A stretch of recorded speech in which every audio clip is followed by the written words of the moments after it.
Di antara hiruk-pikuk renovasi Jakarta International Stadium, masih ada sepenggal kisah tersisa.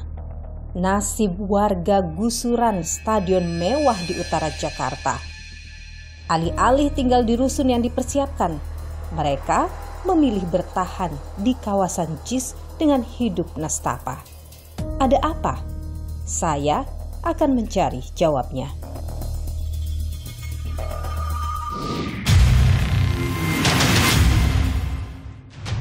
Pemainnya juara, supporternya teladan, dan insya Allah stadionnya kelas dunia.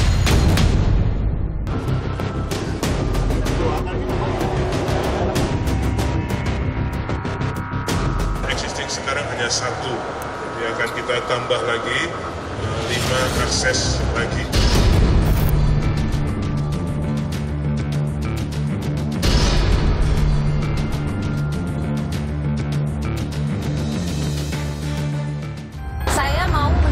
Ke perkampungan warga yang ada di belakang sana, saya harus melewati jalan kecil ini. Bapak warga di sini, Pak? Betul. Ini kan menjadi salah satu wilayah yang juga akan dilakukan penataan. Iya. Artinya mungkin bisa ada penggusuran gitu. Benar. Pernah diberitahu bahwa ini rencananya akan digusur atau akan direnovasi? Waktu itu kita rapat di Ancol ya. Rapatnya dengan siapa? Mengenai masalah sosialisasi di sini akan digusur. Ini patok batas. Info yang saya dapat ini untuk jalan tol. Ini 2 kali berarti Bapak akan kena gusur. Itu kan sudah peresmian, sudah jadi, sudah siap masuk. Enggak. Kenapa nggak masuk di sana? Sewa rumah ininya tempatnya. Tidak sesuai harganya? Iya, nggak sanggup.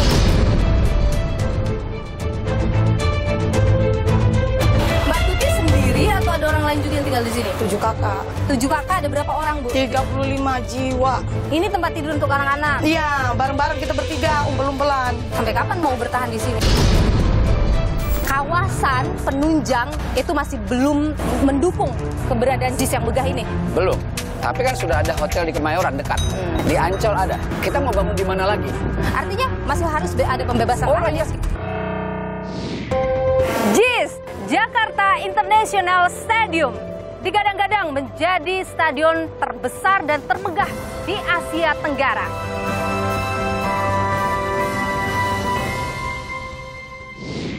Stadion yang berdiri di Jakarta Utara ini bahkan disandingkan dengan Stadion Santiago Bernabeu, markas klub sepak bola raksasa Eropa Real Madrid, karena memiliki kapasitas penonton lebih dari 80.000 penonton.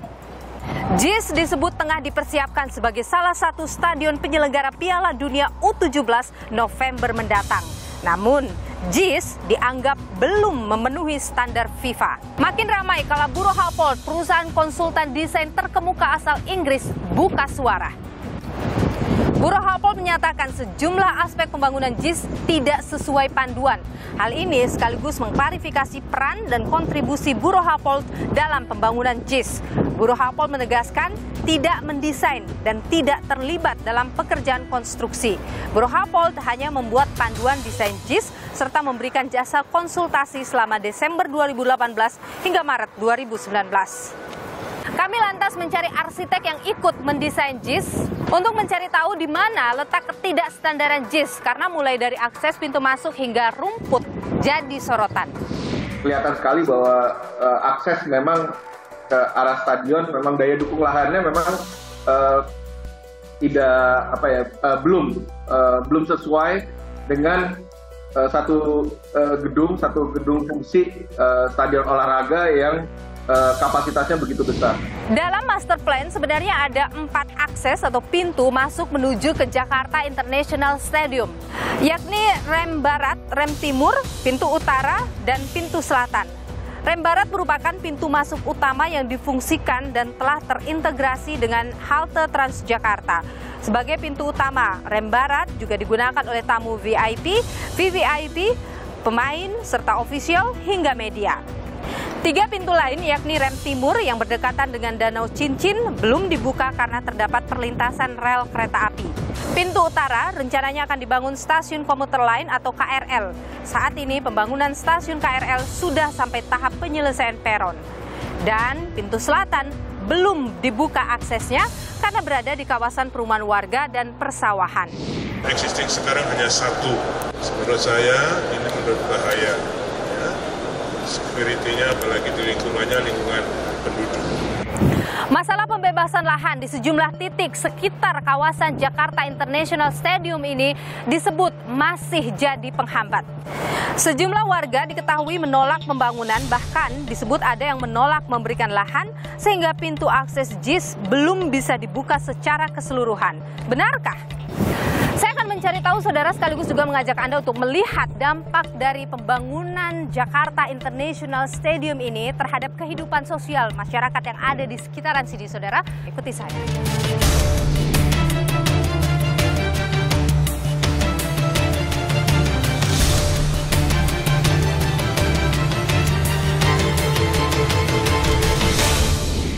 Saya ada di pintu selatan, saudara. Ini pintu selatan masuk ke dalam Jakarta International Stadium dan saya mau menuju ke perkampungan warga yang ada di belakang sana.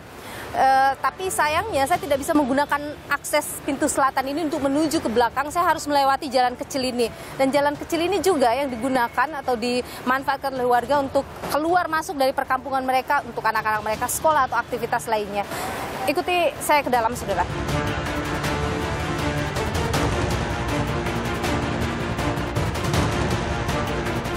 10-15 menit jalan kaki.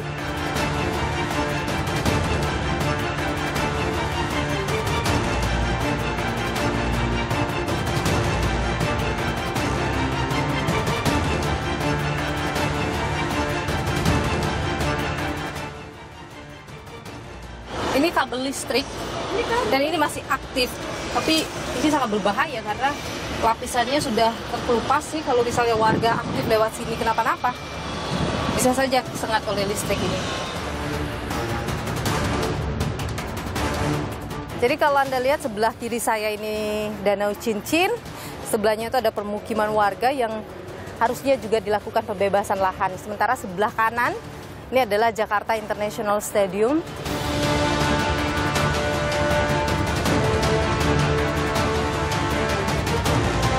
Ini adalah pintu sebenarnya untuk bisa masuk ke dalam JIS, tapi ini digembok ya.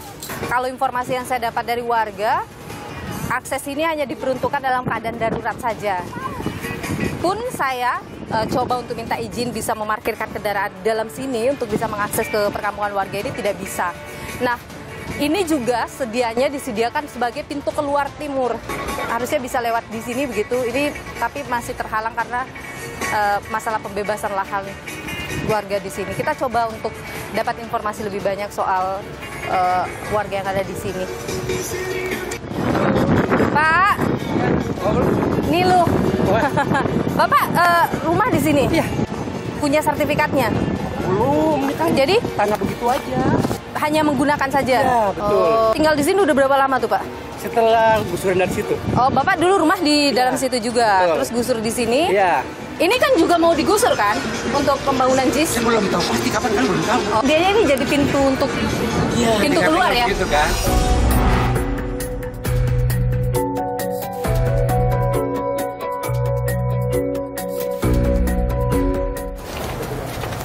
Jadi ini berapa banyak warga yang memilih untuk tinggal di sini setelah penggusuran di sana, Pak? Di sini kurang lebih ada sekitar 5-6 keluarga lah. 5-6 keluarga Ya. yang tinggal. Berarti yang lainnya itu memang sudah tinggal di sini dari dulu? Bukan dari dulu juga.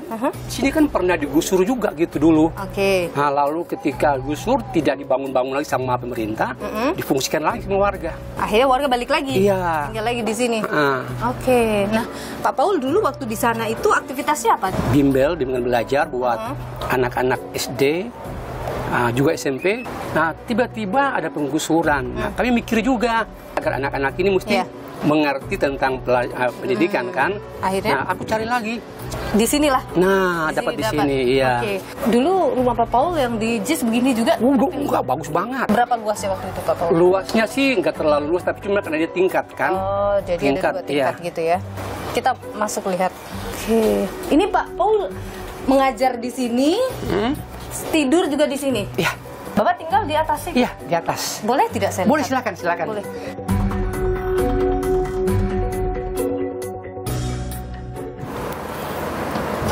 Wah. Ukuran berapa ini, Pak? Ini ukuran 2 kali 2,5 kalau nggak salah. Panas sekali nih. Atapnya seng. Ini kalau kehujanan dong, Pak? Iya. Hujan aku turunin ini nih. Ini turun Iya. ini. Diturunkan ini kalau hujan. Gitu. Bapak tinggal di sini sendiri? Iya. Kalau istri di tempat sebelah bersama dengan anak-anak. Itu kan sudah ada rusun ya, Pak ya? Betul. Bapak kenapa belum pindah ke sana itu? Itu kan disediakan memang untuk warga yang dulunya Betul tinggal sekali. di area JIS kan? Iya. Ketika sudah selesai pembangunan dan pengresmian, kami udah bangga banget. Kami pikir, pasti kami tempati rusun itu secepatnya. Iya. Tapi tunggu sampai saat ini belum. Apa yang jadi kendala? Nah, harga di luar jangkauan banget. Karena Berapa ditawarkan sama Jakpro? dari Jakpro awal nawarin itu 1,5 per bulan. Tidak sanggup. Saya tidak sanggup. Lalu diturunin lagi dengan harga 700 sekian. Oke. Kami pun pikir bahwa kami pun belum mampu karena semua di situ kan tidak mungkin Pak punya tarafnya kan sama semua kan. Ada yang pemulung, ada yang ngamen, ada yang tukang nyuci. Kalau untuk harga segitu belum kan termasuk lagi nanti listrik, air, terus segala macam kan. Nah, bersyukurnya juga bahwa ada Pergub ya yang 797 itu. Iya. Nah, itu yang kami pegang. Oke, bahwa ini adalah wilayah prioritas. Iya, dikatakan bahwa memang benar-benar di tempat ini adalah tempat yang khusus untuk orang-orang yang kurang mampu. Iya, kurang mampu. Sehingga harga sewanya itu di bawah standar. Oke, sementara yang digunakan oleh Jakpro adalah sesuai dengan standar umum. Oke, sehingga Seperti tidak itu. sesuai, maka Iya. warga tidak bisa pindah ke sana. Betul. Kita turun lagi ya, Pak. Iya. Kalau ini kemudian nanti digusur lagi, Iya. Bapak belum mau juga pindah ke sana meskipun harganya di luar jangkauan. Nah, itu dia yang kita sedang pikirkan kan. Karena itu kan dibuat kan bukan buat untuk per orang kan. Iya. Buat per kelompok gitu loh. Oke, dalam kelompok itu ada yang mampu, ada yang nggak mampu. betul Nah, itu yang sekali. harus dicarikan solusinya Iya. gitu ya. Baik. Pak Paul, terima kasih sudah berbagi cerita, informasi juga sudah dikasih lihat, tapi mudah-mudahan tetap semangat ya, Pak. Saya mau berkeliling lagi lihat yang lain. Ini patok batas penggusuran. Oh, ini dia patoknya. Iya. Ini info yang saya dapat ini untuk jalan tol.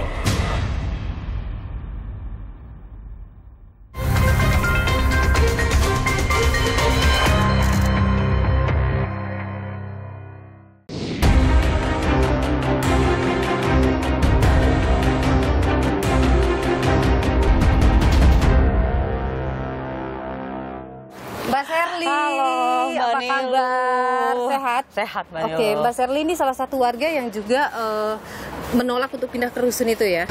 Bukan menolak sih, Tapi? lebih tepatnya belum dikasih masuk aja. Belum dikasih masuk, Oke. karena belum ketemu kesesuaian harga ya? Iya, betul, Mbak. Jadi Mbak Serli tinggal di permukiman sini? Iya. Saya boleh nggak lihat rumah? Oke, boleh. Mbak Ayo, Serli. Mbak Nilu. Oke, sini rumahku, Mbak Nilu. Ini berarti posisinya ngontrak atau beli lagi lahan di sini atau bagaimana? Aku untuk sementara ini ngontrak, Mbak. Ini ngontrak. Kontraknya berapa nih? 600.000. 600.000 sebulan. Iya. Kalau yang di rusun, Yang di rusun itu kan dia minta 750.000. 750 tidak sanggup. Nggak sanggup lah, Mbak Nilu. Ini pun aku terpaksa ya. Justru aku yang paling murah ya cari tempat seperti ini. Saya boleh masuk nggak lihat? Boleh, silakan, Mbak. Ini langsung apa nih? Kamar mandi. Ini kamar mandi langsung Iya. dapur. Iya. Mbak Serli di sini tinggal berapa orang? 4. Berempat. Ini Kenapa? barang-barang Mbak Serli dari dulu. Iya. Kalau rumah di sana itu dulu Mbak Serli dapat uang pindahan istilahnya begitu itu berapa? Aku kemarin dapat 28 juta. 28 juta. Iya. Mbak Serli, apa sih yang bikin warga ini nggak mau pindah ke Rusunawa itu atau belum diberikan kunci oleh Jakpro di rusun itu?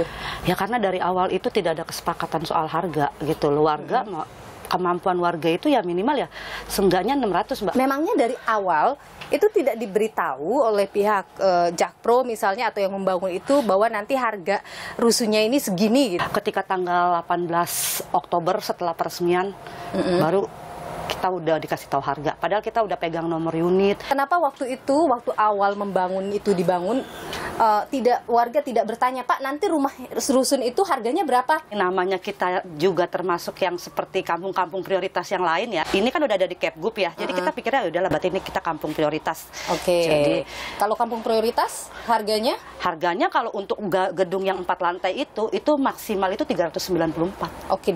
Jadi karena berpikir bahwa ini kan kampung prioritas nih, pasti harganya sama dengan yang lain nih, ya, di bawah 500.000. Ya, makanya tidak pernah bertanya. Iya. Oke. Terus kemudian dikasihlah harga pertama, berapa dikasih harga? Harga 1.500.000. Oke. Terus kemudian tanggal 23 kita diundang lagi. Oke. Diundang lagi untuk membicarakan harga, tapi ternyata harganya adalah kita dimasukkan yang ke umum. Oke, bukan yang kampung prioritas tadi. Bukan kampung prioritas, terprogram lah. Dan sampai sekarang tidak ada lagi? Tidak ada pembicaraan sama sekali. Sudah pernah coba lagi untuk bicara dan sebagainya? Tidak pernah ada. Ini kan juga menjadi lokasi penataan kampung tahap 2. Artinya bisa ini direlokasi juga. Karena juga JIS juga butuh pintu lain begitu untuk keluar. Artinya Mbak Sherly bisa digeser lagi nih dari sini. Gimana? Tetap tidak mau dengan harga segitu ke rusun? Enggak mau lah, Mbak. Enggak mau. Ini apa solusinya nanti? Solusinya ya kemarin sih dari pemerintah udah ada ya, pindahin kita ke rusun Nagrak. Kami pikir kami nggak mau. Kenapa? Lah, Mbak, itu bangunan udah ada. Jadi buat apa? Gitu loh, ngapain kita harus dipindahkan? Tetap maunya di situ. Tetap maunya di situ. Jadi ini sama-sama bertahan ini. Nah, iya. Warganya bertahan, pihak pemerintah atau yang membangun juga bertahan dengan harganya. Iya, betul, Mbak. Mbak Sherly, terima kasih sudah berbagi informasi. Sehat selalu, Mbak Sherly ya. Sama-sama. Tidak hanya Kampung Bayam, saudara, yang ada di sana, yang sudah digusur itu, tapi RT 10 RW 08 Kelurahan Papanggo ini juga menjadi wilayah yang dalam master plan pembangunan itu dilakukan penataan. Nah, informasinya sudah ada patok-patok yang dipasang. Bagaimana kemudian warga melihat ini? Apakah mereka mau untuk dilakukan penggusuran nantinya? Kita akan coba untuk menanyakan ini. Ikuti saya.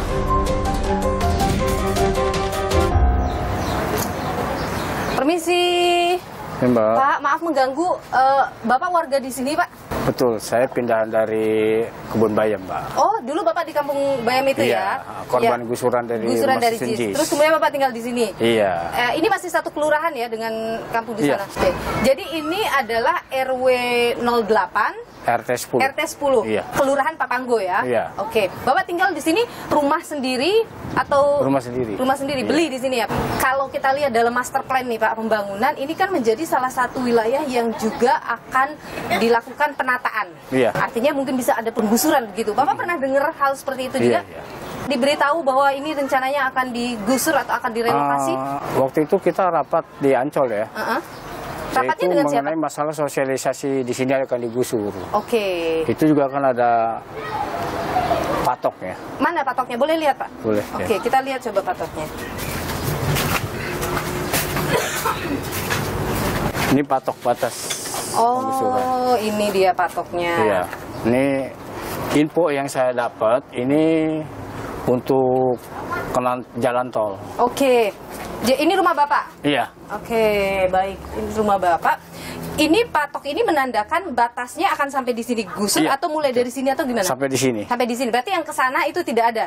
Kena juga. Kena juga. Oke. Cuma mungkin beberapa rumah ke sana. Oke. Nah, kalau ini akan dilakukan penggusuran sudah dipasangin patok.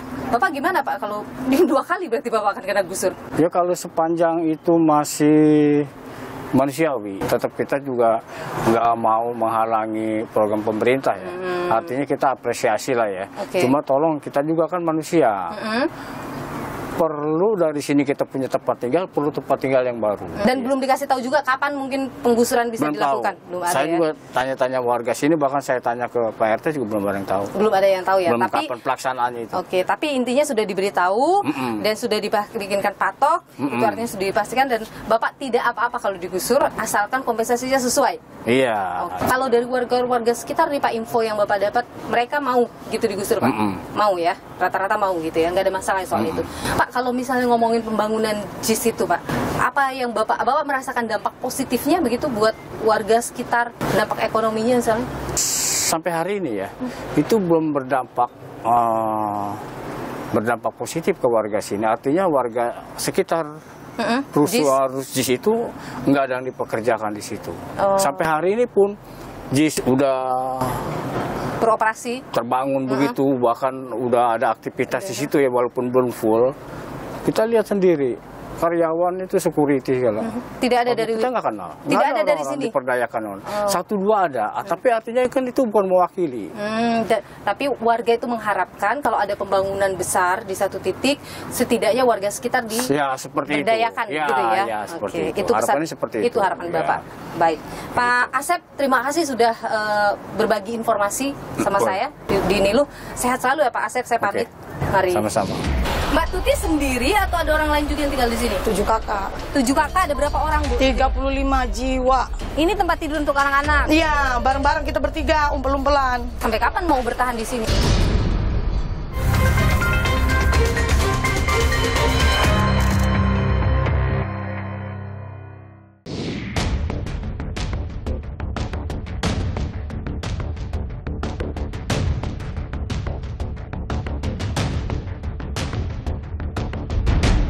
Selain tinggal di perkampungan yang berada di pintu selatan Jakarta International Stadium, ada juga warga korban gusuran sini yang memilih justru tinggal di tenda depan sini karena sudah tidak punya biaya untuk mereka mengontrak begitu dengan harga yang cukup tinggi. Saya akan temui mereka, bagaimana kehidupan mereka di sini sudah di saya.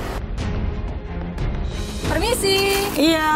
Halo Mbak Tuti. Iya, kita janjian ya, ketemu sama Mbak Tuti. Iya. Mbak Tuti sehari-hari tinggal di sini ya? Iya, Kak. Setelah digusur dari Taman BMW Kebun Bayam, terus kemudian dipindahkan, direlokasi untuk sewa kontrak rumah selama 1 tahun. Oke, waktu itu dikasih duit berapa? Saya dikasih duit 22 juta. Oke, untuk pindahan, untuk mobilisasi, bongkar rumah, sama sewa rumah setahun. Setelah setahun?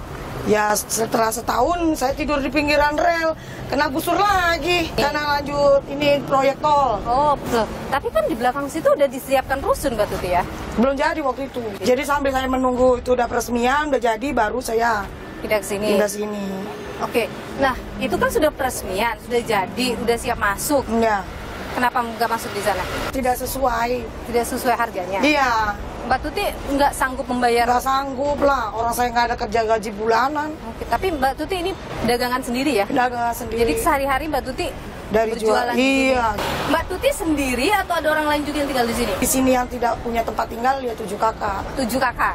Jadi ini terbagi-bagi ya? Ini tempatnya Mbak Tuti? Iya. Oke, boleh lihat nggak sih? Boleh, silakan masuk dalam. Di dalam tempat segini 3 anggota jiwa. Ini tempat tidur untuk anak-anak? Iya, bareng-bareng kita bertiga, umpel-umpelan. Ini panas sekali kalau siang Mbak Tuti. Banget panas. Rel. Dan kalau malam nyamuk malam, nyamuk. Hujan dingin juga cuacanya. Lagi makan apa ini? Lagi makan Indomie. Makan mie instan buat makan siang. Ini dapur? Dapur untuk rame-rame. Dapur umum. Ini dapur umumnya. Mbak Tuti tidur di sini, dapurnya sebelah sini. Iya, betul. Ini tempat tidur ini berdua sama anaknya 1. Anak 1 tidur di sini. Iya. Ini. Nah, ini itu berapa nih di sini? Satu keluarga. Permisi Pak ya, anak. maaf mengganggu Pak. Ini di belakang situ apa Bu? Itu kamar juga. Saya boleh?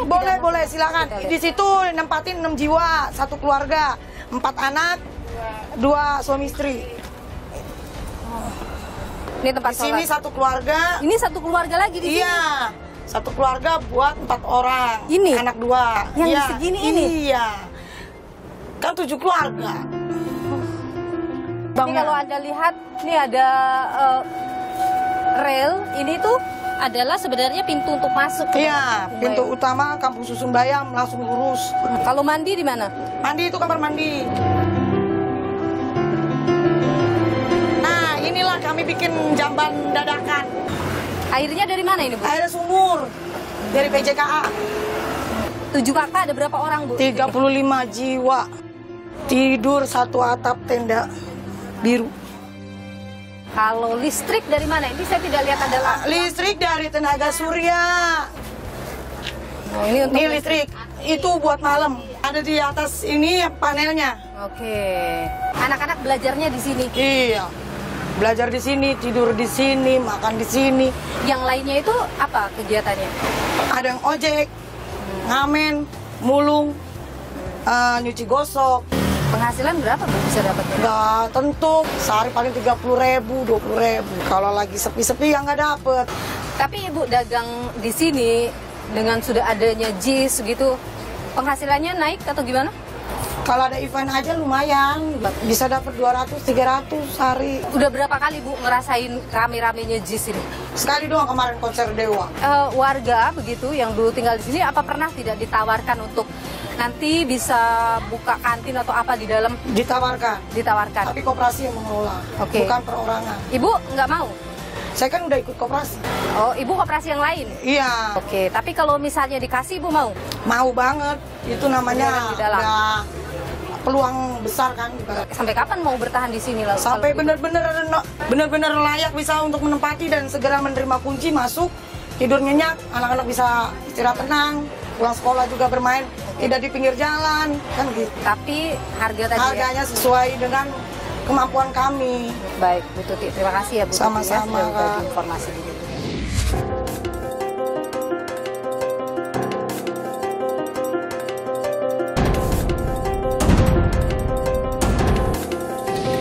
Jakarta International Stadium berdiri megah di antara permukiman warga. Konflik sosial dalam setiap pembangunan itu tidak pernah bisa dihindari. Bagaimana harusnya setiap kepala daerah atau setiap pemimpin mengambil sikap atas konflik sosial yang biasa terjadi dan kenapa selalu bisa terjadi konflik sosial dalam setiap pembangunan. Kita perbincangkan hal ini bersama dengan sosiolog dari UNJ, Saifuddin. Pak Saifuddin, terima kasih sudah bersama dengan dulu, sehat selalu. Jadi kalau kita berbicara soal olahraga sepak bola, itu kan disebut olahraga rakyat ya Mas ya.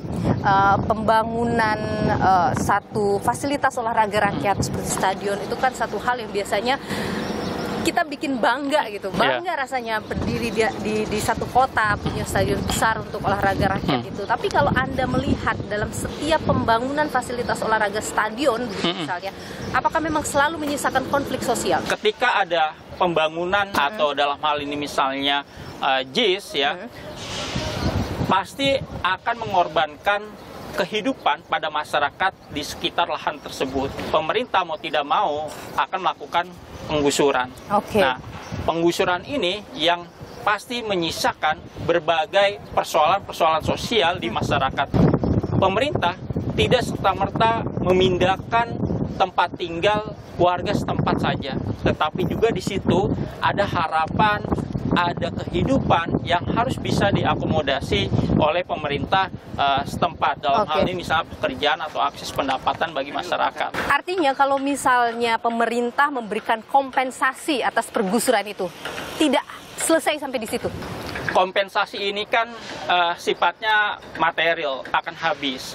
Nah, sementara proses kehidupan masyarakat ini kan akan panjang. Proses pemberdayaan kehidupan masyarakat ini juga harus dipikirkan. Misalnya, masyarakat ini kan memerlukan pekerjaan yang bisa menambah pendapatan kehidupan mereka. Misalnya, pekerja-pekerja di JIS ini bisa saja diberdayakan masyarakat-masyarakat yang terdampak, entah misalnya mereka menjadi tukang sapu atau misalnya menjadi office boy atau security, hingga sirkulasi kehidupan mereka bisa tetap berjalan. Di sini nih ada ini rumah bersusun. Kalau saya lihat juru kamera saya bisa memperlihatkan rumah susun yang dibangun oleh Jakpro untuk warga yang digusur begitu.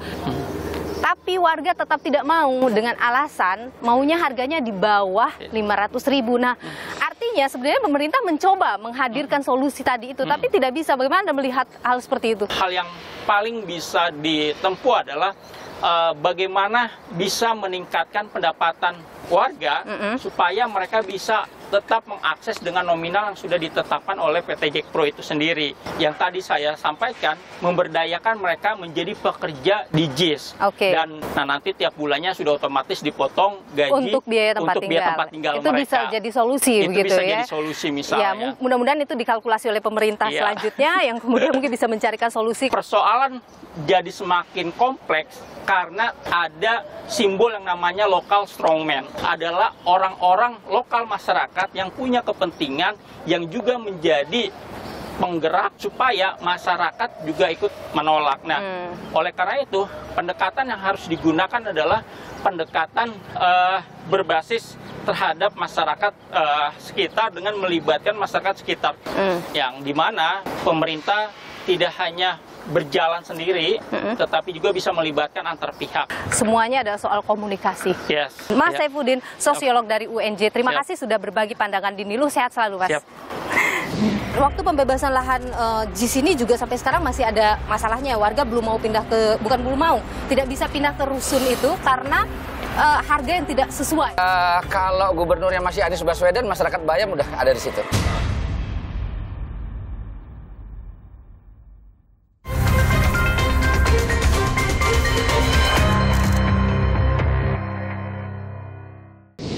Saya nggak mau terlibat gitu loh. Saya udah selesai tugasnya. Sekarang saya percayakan kepada Pemprov DKI, dan saya yakin Pemprov DKI itu juga berisi orang-orang yang tidak tegaan kok, orang-orang yang peduli. Pemerintah menilai bahwa JIS tidak sesuai standar FIFA, maka direncanakan untuk dilakukan renovasi. Tapi di sisi lain, saudara, pembangunan JIS ini juga menimbulkan atau menyisakan masalah sosial. Kita perbincangkan hal ini bersama dengan saya sudah hadir Andi Sinulinga, inisiator kolaborasi Jakarta. Pak Andi, terima kasih sudah bersama Nilu. Terima kasih sama-sama Nilu. JIS atau Jakarta International Stadium tidak sesuai dengan standar FIFA. Tanggapan Anda? Biar FIFA yang bicara. Okay. Itu satu. Yang kedua, pembangunan JIS ini kalau kita lihat dari awal zaman Pak Jokowi, Pak Ahok, Pak Jarot itu belum terrealisasi. 2018, 2019 pemenang Sembara ini yang konstruksi ini diajak kembali, kemudian desainnya diperbaharui.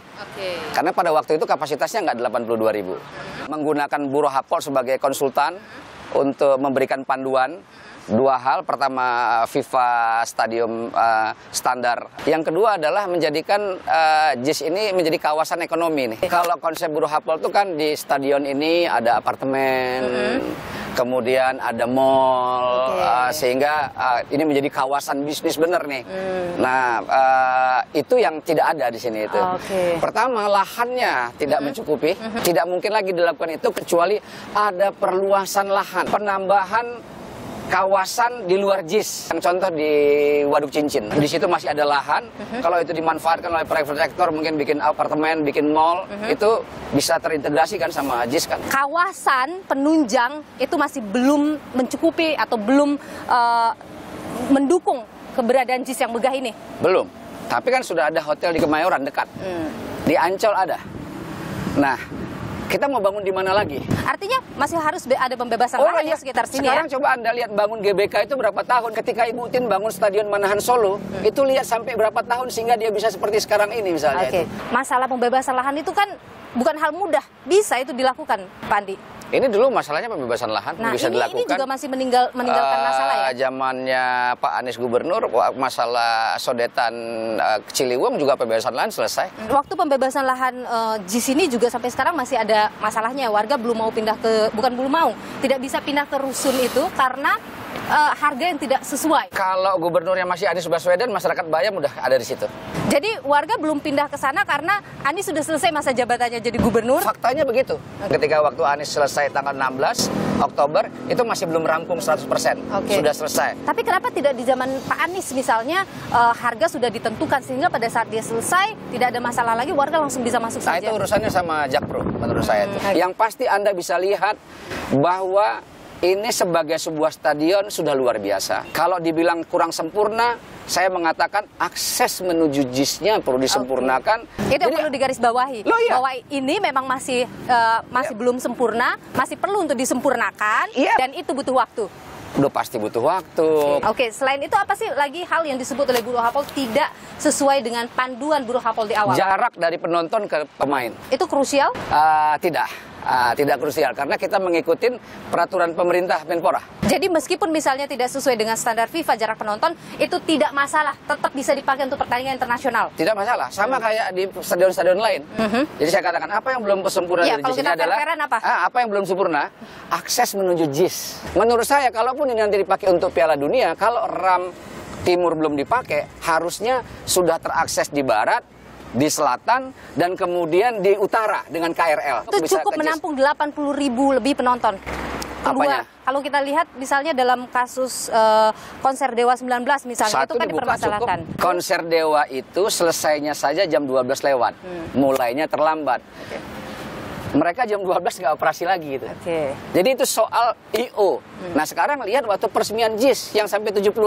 Ada masalah nggak? Nggak ada masalah. Kalau bicara U17, yang paling penting adalah kesiapan tim nasional kita. Jangan kita ribut-ribut kayak begini. Nanti begitu main tim nasional, baru babak kualifikasi sudah kalah. Jangan sampai begitu. Nah kalau sudah kalah, nanti U17 tuh nggak ada penontonnya.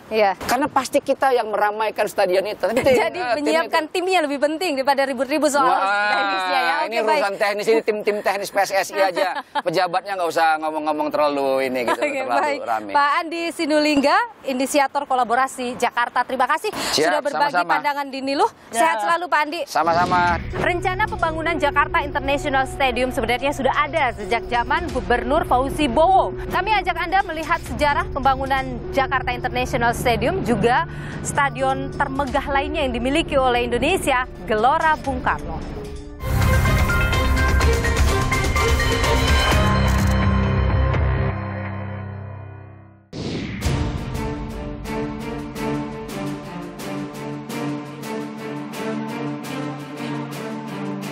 Pemainnya juara, supporternya teladan, dan insya Allah stadionnya kelas dunia. Sayang kalau stadion yang sudah begini nggak akan memenuhi syarat.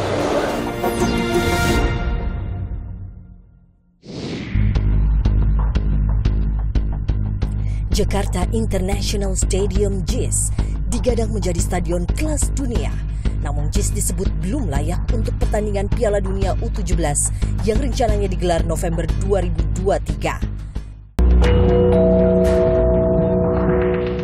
Penilaian standar kelayakan ini muncul setelah pemerintah pusat lakukan peninjauan ke JIS. Sejumlah titik di JIS disebut belum berstandar FIFA sehingga harus direnovasi. Jadi semua keroyokan untuk bisa, insya Allah nanti kalau diperiksa FIFA bisa memenuhi syarat untuk bisa dipakai. Sayang kalau stadion yang sudah begini nggak akan memenuhi syarat. Sangat disayangkan itu. Pasca meninjau JIS, pemerintah memastikan akan memperbaiki dan menambah 5 akses masuk keluar JIS, seraya menambahkan jembatan penyeberangan orang JPO di sekitaran JIS. Lahan parkir pun akan diperbaiki. Kapasitasnya disebut tidak sesuai dengan jumlah penonton. Pun lokasi parkir bus yang dianggap terlalu sempit. Sementara FIFA merekomendasikan sekitar 1 km dari JIS harus steril dari kendaraan pribadi. Rumput stadion juga menjadi target renovasi. Biaya perbaikan kualitas rumput disebut bisa mencapai sekitar 6 miliar rupiah. Sebelum rencana renovasi menyeruak, JIS sebenarnya telah dipakai untuk menggelar berbagai kegiatan nasional dan internasional, mulai dari pertandingan olahraga hingga pagelaran konser sejak selesai dibangun tahun 2022. Pada April 2022, JIS soft launching dengan menjadi saksi laga sepak bola antara Barcelona U18 dengan Atletico Madrid U18 di ajang International Youth Championship. Kemudian di bulan Juni 2022, hari ulang tahun Jakarta ke-495 berlangsung di stadion ini. Perayaan dihadiri hampir 70.000 pengunjung dari berbagai wilayah Jakarta dan sekitarnya. Teranyar, pagelaran konser musik band Dewa 19 Februari 2023. Meski dinilai sukses menghibur lebih dari 75.000 penonton, keluhan muncul lantaran infrastruktur JIS yang kurang mendukung. Kami masih berjarak 7 km, namun sudah terlihat kepadatan kendaraan sepanjang jalan menuju JIS. Dan karena kacaunya arus lalu lintas dan banyaknya orang yang terjebak di jalanan, saya dan teman-teman sepakat untuk turun dari kendaraan dan berjalan kaki sampai ke tujuan. Tidak hanya jalanan yang padat, pun arus masuk keluar di pintu utama JIS yang dinilai masih kurang lebar untuk kapasitas penonton puluhan ribu orang. sehingga penonton sempat menumpuk berdesak-desakan dan untuk masuk memakan waktu yang relatif cukup lama. Proyek JIS memang masih tanggalkan masalah akibat penggusuran. Namun ini bukan satu-satunya proyek tanah air yang berujung bedol desa. Menjadi langkah awal pemerintahan muda memulai agenda pembangunan. Stadion ini jadi salah satu dari sekian banyak karya monumental era Soekarno. Awalnya pembangunan GBK dimaksudkan atas kebutuhan terpilihnya Indonesia sebagai tuan rumah Asian Games 1962. Salah satu syarat tuan rumah menyediakan kompleks olahraga termasuk stadion. Seraya mencari lokasi yang tepat, Soekarno menilik daerah Senayan dan sekitarnya yang luasnya mencapai 300 hektar. Imbas proyek Gelora Bung Karno, sekitar 5 kampung digusur, yakni penduduk di daerah Senayan, Kebon Kelapa, Petunduan, Pejompongan, dan Bendungan Hilir. Sekitar 60.000 orang direlokasi ke daerah Tebet dan sekitarnya.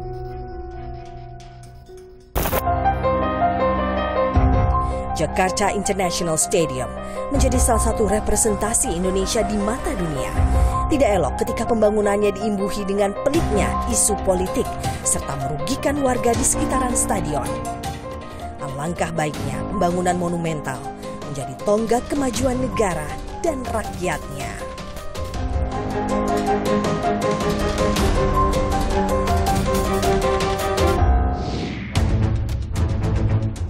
Setiap pembangunan berasaskan kepentingan rakyat, selalu ada rakyat yang dikorbankan. Demi menyempurnakan pembangunan, ancaman penggusuran membayangi para warga yang masih bertahan di sekitar stadion. Hunian layak masih jauh dari harapan. Lalu, sampai kapan mereka akan bertahan? Akankah kebijakan pemerintah berpihak pada mereka? Ikuti terus informasi perkembangan pemilu 2024 hanya di Kompas TV, independen, terpercaya. Saya, Niluh Puspa, sampai jumpa.